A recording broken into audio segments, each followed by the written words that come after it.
Hi everyone, and welcome to our channel. Today, we're going to discover together how to make your own natural sourdough starter. Don't forget to subscribe and give us a thumbs up. It helps us make more quality videos to help you enjoy.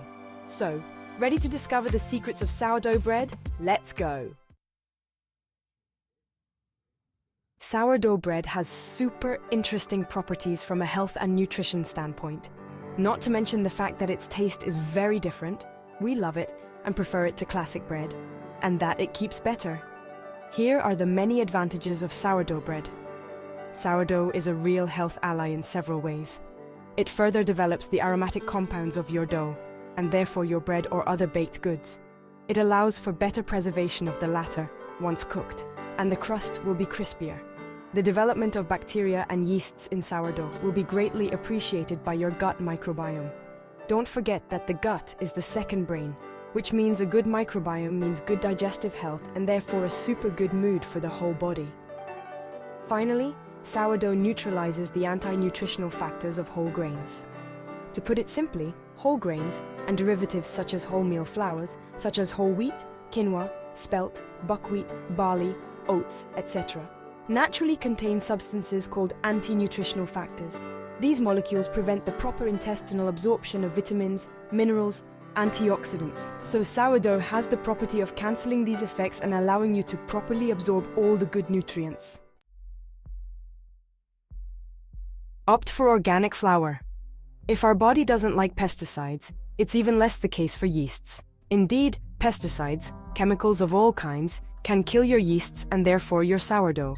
So we choose an organic flour, T65, or even better, rye flour, T130. Rye flour is more complete and richer in natural yeasts. This is the one I advise you to use for the first 3 days of making your sourdough. Use non-chlorinated water because, like pesticides, chlorine is not a good ally of sourdough. If your tap water is too hard, the ideal is to filter it. Consider the charcoal stick, which you simply place in a carafe of water a few hours before using it, which is a zero-waste alternative to plastic water bottles. Ideally, the water should be lukewarm, 77 to 86 degrees Fahrenheit, but not too hot either. Ventilate your home. Since oxygen is a key element for the proper development of a sourdough, it is important that the air in which it will grow is not polluted. By pollution, we mean perfumes and chemicals of all kinds. So remember to ventilate your home regularly. It is anyway recommended for your well-being, 10 to 15 minutes ideally every day in each room, even in winter. Monitor the temperature of your room. Sourdough needs a room temperature around 77 degrees Fahrenheit to develop optimally. If it's too cool, it will take longer to activate, it may even pause. Don't panic. By putting it at the right temperature, it is possible to reactivate it. If it's too hot, it might die. Sourdough does not tolerate high temperatures. In summer, in case of extreme heat, it is recommended to keep it cool.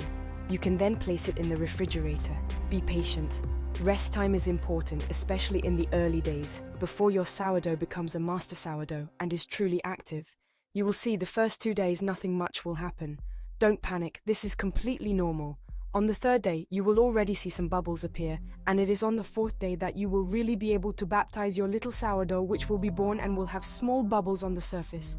These bubbles are proof that fermentation is underway. Never neglect a sourdough. Congratulations, you are now the parent of a happy sourdough. He is doing well, he is making small bubbles. In short, he has a good life. Don't forget that a sourdough is a living organism that needs to feed. If it remains active for about 3 days, beyond that it can get tired, even die if you do not give it its fuel, namely water and flour. Don't forget it and keep refreshing it regularly. Also be attentive to temperatures which can impact its health. The smell of sourdough is a good indicator of whether it is in good shape. To make this recipe, you will need 140 grams of organic rye flour, 100 grams of T65 wheat flour, and 240 grams of water. Day 1, 20 grams of rye flour and 20 grams of water. Clean, scald and dry a jar with a capacity of about 1 liter. Put the flour in a bowl and add the water. Mix. If you use a whisk, it will incorporate more air until you get a smooth paste. Once the jar is dry, put the dough in it. Cover with a damp cloth and let your sourdough rest for 24 hours at room temperature, 77 degrees Fahrenheit. If your sourdough starts to crust, don't hesitate to mix it. This means that it is near a source of heat that is too high or that the cloth was not damp enough. Day 2, 40 grams of rye flour and 40 grams of water. As the day before, mix the flour and water in a bowl. Add it to the jar and mix until you get a homogeneous preparation. At this point, the dough is still thick. This is completely normal. Cover with a damp cloth and let your sourdough rest for 24 hours. At room temperature, 77 degrees Fahrenheit. Day 3, 80 grams of rye flour and 80 grams of water. Your sourdough is starting to get small bubbles. You may not necessarily see them on the surface, but on the side of your jar, they should be showing up. As the day before, mix the flour and water in a bowl. Add it to the jar and mix until you get a homogeneous preparation. Cover with a damp cloth and let your sourdough rest for 24 hours at room temperature, 77 degrees Fahrenheit. Day 4, 100 grams of wheat flour and 100 grams of water. It has bubbles on the surface and small bubbles inside visible on the side of the jar. As the day before, mix the wheat flour this time and the water in a bowl. Add it to the jar and mix until you get a homogeneous preparation. Place the lid on the jar without closing it tightly. At this stage, we add T65 wheat flour and no more rye flour. This flour is less wholemeal and will require less strength from your sourdough. Less strong, it absorbs less water and will gradually make your sourdough a little more liquid, the consistency of a thick pancake batter. Your sourdough is now said to be ripe. That is to say that it is alive and well and ready to use to make good homemade sourdough bread. You can already use it, but to give it more strength, we recommend 3 additional refreshments, knowing that it is after 10 refreshments that it will have its optimal concentration of microorganisms. Congratulations, you have just created a master sourdough.